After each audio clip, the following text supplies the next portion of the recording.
Hello everyone, ಎಲ್ರಿಗೂ ನಮಸ್ಕಾರ. Welcome back to SEEMA'S Academy. So in this video, we are going to discuss a question from chapter 6, that is non-competitive markets, short-term equilibrium of the monopoly firm in case of zero cost. Okay.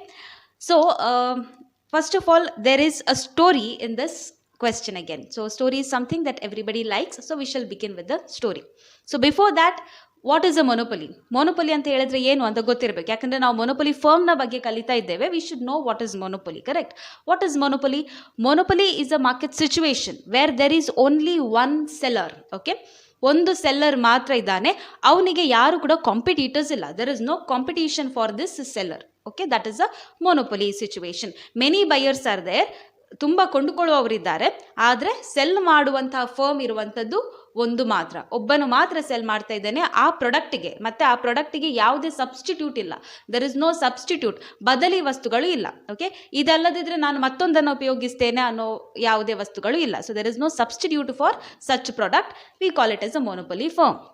Now, first assumption that we have to understand here is that whatever the firm is producing here in monopoly, the firm does not maintain any stocks of quantity produced and the entire quantity produced is put up for sale. So ಎಷ್ಟು production ಅನ್ನ ಮಾಡ್ತದೋ ಅದೆಲ್ಲವನ್ನ ಅದು sale ಮಾಡುತ್ತೆ, ಯಾವುದೇ stock ಅನ್ನ ಅದು ಇಟ್ಕೊಳ್ಳೋದಿಲ್ಲ ಅಂತ. That is the first assumption. So are we able to remember the assumption? Okay, what is the assumption? The firm does not maintain any stocks of quantity produced and the entire quantity produced is put up for sale. So ಯಾವುದೇ stock ಅನ್ನ firm maintain ಮಾಡುವುದಿಲ್ಲ. Everything is put up for sale. All right. Now coming to the story. See, the story is very simple. I'm giving you a very simple logic for the short-run equilibrium of monopoly firm in case of zero cost. Now we'll see what is the story. See, the story begins like this. Now there is a village far away from other villages. Okay, so ಒಂದು ಹಳ್ಳಿ ಇದೆ, ಅದು ಬೇರೆ ಎಲ್ಲ ಹಳ್ಳಿಗಳಿಗಿಂತ ದೂರದಲ್ಲಿ ಇದೆ. ಎಲ್ಲೋ ದೂರದಲ್ಲಿ ಒಂದು ಹಳ್ಳಿ ಇದೆ ಅಂತ. Suppose there is a village far away from other villages. This much is understood? Okay. Then in this village, there is exactly one well from which water is available. So, ಇಡೀ ಹಳ್ಳಿಯಲ್ಲಿ ಒಂದು ಬಾವಿ ಮಾತ್ರ ಇದೆ. ಸೊ ಇಡೀ ಹಳ್ಳಿಯಲ್ಲಿ ಒಂದು ಬಾವಿ ಮಾತ್ರ ಇದೆ. There is exactly one well. See, we are connecting it with the monopoly. Monopoly ಅಂತ ಹೇಳಿದ್ರೆ ಏನು ಅಂತ ಮೊದಲೇ ಹೇಳಿದೆ. There is only one seller and there is no substitute for the product also, right? Okay, now here there is only one well. Okay, in this village. Then all the residents completely depend on this well. So ನೀರು ಬೇಕು ಅಂತ ಹೇಳಿದ್ರೆ ಆ ಹಳ್ಳಿಯಲ್ಲಿದ್ದ ಎಲ್ಲ ಜನರು ಕೂಡ, all the residents are depending on this one well only. ಯಾಕೆ? ಹತ್ರ ಬೇರೆ ಯಾವುದು ಹಳ್ಳಿ ಇಲ್ಲ ಅಂತ ಹೇಳಿದೆ, ಮತ್ತೆ ಈ ಹಳ್ಳಿಯಲ್ಲಿ ಇರುವುದು ಎಷ್ಟು? ಒಂದು ಬಾವಿ ಮಾತ್ರ. ಸೊ ಹಾಗಾಗಿ ಅಲ್ಲಿಯ ಜನರು ಎಲ್ಲರೂ ಕೂಡ ನೀರಿನ ಅವರ ಅವಶ್ಯಕತೆಗಳಿಗೆ, for their water requirements, they depend on this well only. ಈ ಬಾವಿಯ ಮೇಲೆ ಮಾತ್ರ ಅವರು ಅವಲಂಬಿತವಾಗಿದ್ದಾರೆ. Okay, then the well is owned by one person. Definitely ಒಂದು ವೆಲ್ ಇದೆ ಅಂತ ಹೇಳಿದ್ರೆ ಯಾರಾದರೂ ಅದನ್ನು ಓನ್ ಮಾಡಿದಿರಬಹುದು, ಯಾರಾದರೂ ಓನರ್ ಇರಬೇಕು. So this well is owned by only one person. He can prevent others from drawing water from the well other than purchase. So ಈ owner ಏನಿದ್ದಾನೆ, ವೆಲ್ಲಿನ owner, ಯಾರು ಹಣ ಕೊಟ್ಟು ಪರ್ಚೇಸ್ ಮಾಡ್ತಾರೋ ಅವರಿಗೆ ಮಾತ್ರ ಈ ವೆಲ್ಲಿಂದ ವಾಟರನ್ನು ಡ್ರಾ ಮಾಡುವಂಥ ಅಥವಾ ನೀರನ್ನು ಉಪಯೋಗ ಮಾಡುವಂಥ ಪರ್ಮಿಷನನ್ನು ಕೊಡುವಂಥದ್ದು. ಉಳಿದ ಯಾರಿಗೂ ಕೂಡ ಪರ್ಮಿಷನನ್ನು ಅವನು ಕೊಡೋ ಹಾಗಿಲ್ಲ. So he is not going to give permission to anybody else who is not going to purchase the water. So he can prevent others from drawing water from the well other than purchase. Purchase ಮಾಡಿದರೆ ಮಾತ್ರ ನಿಮಗೆ ಆ ಬಾವಿಯಿಂದ ನೀರನ್ನು ತೆಗಿಬಹುದು. Okay, then only those who purchased the water was allowed to draw water from the well. That is what I told just now. So ಯಾರು ಹಣ ಕೊಟ್ಟು ಪರ್ಚೇಸ್ ಮಾಡ್ತಾರೋ ಅವರಿಗೆ ಮಾತ್ರ ವಾಟರನ್ನು ಬಾವಿಯಿಂದ ತೆಗಿಬಹುದು, ಯೂಸ್ ಮಾಡಬಹುದು. Thus, the well owner is a monopolist firm which bears zero cost in producing the good. So finally our story is connecting to the question. This, the well owner is the monopolist firm. ಯಾರು ಇಲ್ಲಿ monopolist firm? The well owner. ಯಾಕಂತ ಹೇಳಿದ್ರೆ he is the single seller of water there and water has no other substitute. ನೀವು ಬೇರೆ ಯಾವುದೇ product, juice ಕುಡೀರಿ, tea ಕುಡೀರಿ, whatever, but whatever, everything requires water ಅಲ್ವಾ? ಸೊ ವಾಟರಿಗೆ ಬೇರೆ ಯಾವುದೇ ಸಬ್ಸ್ಟಿಟ್ಯೂಟ್ ಅನ್ನೋದು ಇಲ್ಲ. So finally this well owner is what? He is the monopolist firm. And what is the cost in producing this good? So water ಅನ್ನು produce ಮಾಡ್ಲಿಕ್ಕೆ ಅವನಿಗೆ ಏನಾದರೂ cost ಆಗ್ತಾ ಇದೆಯಾ? ಇಲ್ಲ. That is a natural resource. Well is a natural resource. So the cost is zero in producing the good. So ಇಲ್ಲಿವರೆಗೆ ನೀಟಾಗಿ ಅರ್ಥ ಆಗಿದೆ? Okay. Now here if we want to analyze the profit received by the monopolist firm, so ಇಲ್ಲಿ profit ಹೇಗಿರುತ್ತೆ ಅಂತ calculate ಮಾಡಿದ್ರೆ, C the profit received by the firm is total revenue minus total cost. Definitely profit ಹೇಗೆ calculate ಮಾಡ್ತೇವೆ? Total revenue minus total cost. ಎಷ್ಟು ಆದಾಯ ಬಂದಿದೆ minus ನೀವು ಎಷ್ಟು ವೆಚ್ಚವನ್ನು ಹಾಕಿದ್ದೀರಾ ಅದನ್ನು ಮೈನಸ್ ಮಾಡಿದರೆ ನಿಮಗೆ ಪ್ರಾಫಿಟ್ ಲಾಭ ಅನ್ನೋದು ಸಿಗುತ್ತೆ, ಹೌದಲ್ವಾ? So profit is equal to T R minus T C. This is our basic understanding. But here in this question, is there any cost? No, there is no cost. We have just seen now.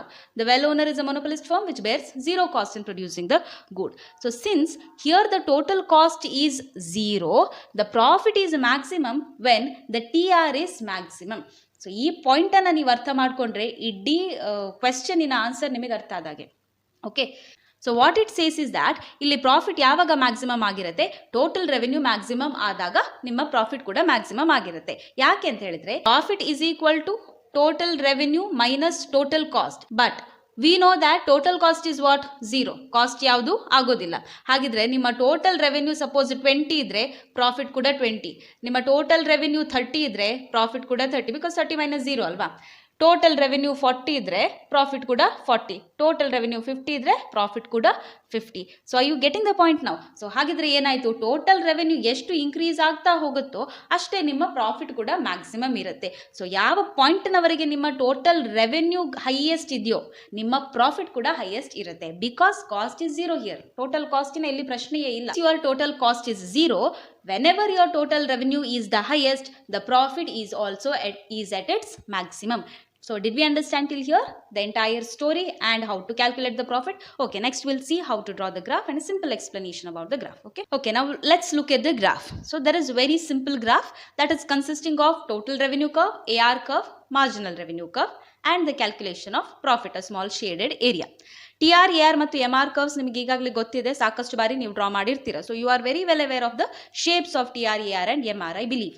Okay, first of all we draw this axis. Okay, x axis and y axis we draw. Then first curve you have to draw is the total revenue curve. So total revenue curve ಹೇಗಿರುತ್ತೆ? total revenue increase ಆಗ್ತಾ ಹೋಗುತ್ತೆ ಅಲ್ವಾ?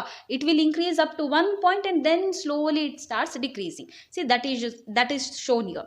Starting from 0, so it will increase like this. It will move up to a highest point and then slowly it starts coming down. So this is our total revenue curve. Adaita. Adad nantra average revenue curve.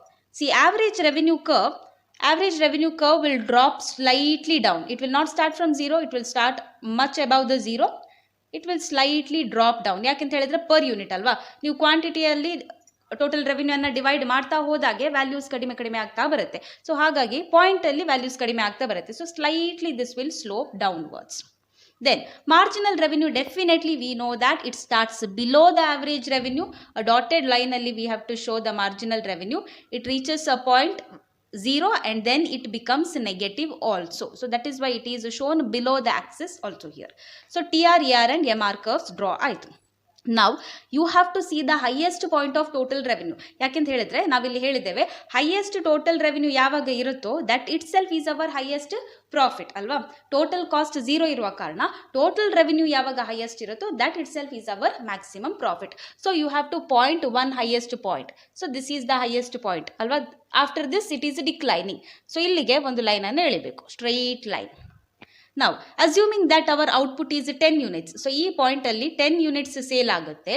And ಅದೇ ಪಾಯಿಂಟಿಗೆ, because ಇಲ್ಲಿ ನೋಡಿ there is a intersection of average revenue and the total revenue line. So ಈ ಪಾಯಿಂಟನ್ನು mark ಮಾಡ್ಕೊಳ್ಳಿ. ಇದರ ಸ್ಟ್ರೈಟಿಗೆ ಒಂದು ಲೈನನ್ನು ಎಳೀರಿ. So this is our price. So 10 is the output, that is the quantity sold. And ಆ ಔಟ್ಪುಟಲ್ಲಿ ಪ್ರೈಸ್ ಎಷ್ಟಿದೆ? 5 rupees ಇದೆ.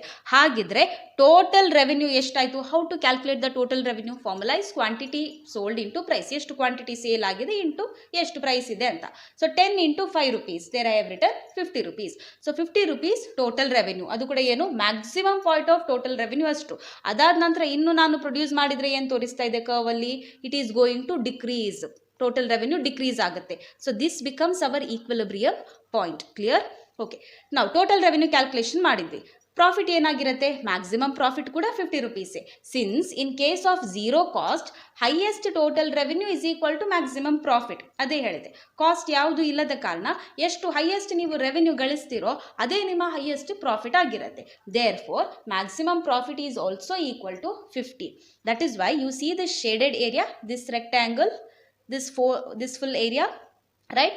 So this shaded area represents our profit in case of zero cost. So zero cost iddaga, so this full area is nothing but 50 rupees. Total 50 rupees is the whole shaded area. So idu nama profit anna represent ಮಾಡುತ್ತೆ, which is also our highest total revenue. So yes, that was all about the short-run equilibrium of monopolies. And if you ask what is equilibrium point here, this is our equilibrium point. Here the total revenue is maximum, your profit is also maximum, after which if you continue the production, the revenue is going to fall. So ಹಾಗಾಗಿ ಇಲ್ಲಿ ಇದನ್ನ equilibrium point ಅಂತ ನಾವು ಕರೀತಾರೆ. Equilibrium point ಅಂತ ಹೇಳಿದ್ರೆ ಏನು, up to where your profit is maximum, ಅಲ್ಲಿವರೆಗೆ ನಿಮ್ಮ ಪ್ರಾಫಿಟ್ ಮ್ಯಾಕ್ಸಿಮಮ್ ಆಗಿರುತ್ತೆ, ಮತ್ತೆ ಇಳಿಲಿಕ್ಕೆ ಸ್ಟಾರ್ಟ್ ಆಗುತ್ತೆ ಅನ್ನೋದು. ಸೊ ಎಲ್ಲಿ ನಾವು ಪ್ರೊಡಕ್ಷನ್ ಅನ್ನು ಸ್ಟಾಪ್ ಮಾಡಬೇಕು ಅಂತ ಹೇಳ್ತೇವಲ್ವಾ, ಯೋಚನೆ ಮಾಡಬೇಕು ಪ್ರೊಡಕ್ಷನ್ ಅನ್ನು ಸ್ಟಾಪ್ ಮಾಡುವ ಬಗ್ಗೆ, that is our point of equilibrium. So this point we can consider as the equilibrium point. All right, so that was all about the short-run equilibrium of monopoly firm in the case of zero profit. I hope the concept is understood and the diagram is also clear for you. So yes, that's all for this video. Thank you so much for watching, and if you haven't subscribed to the channel yet, please do subscribe to my channel SEEMA'S Academy. See you in the next video. Till then, take care. Bye. Namaste.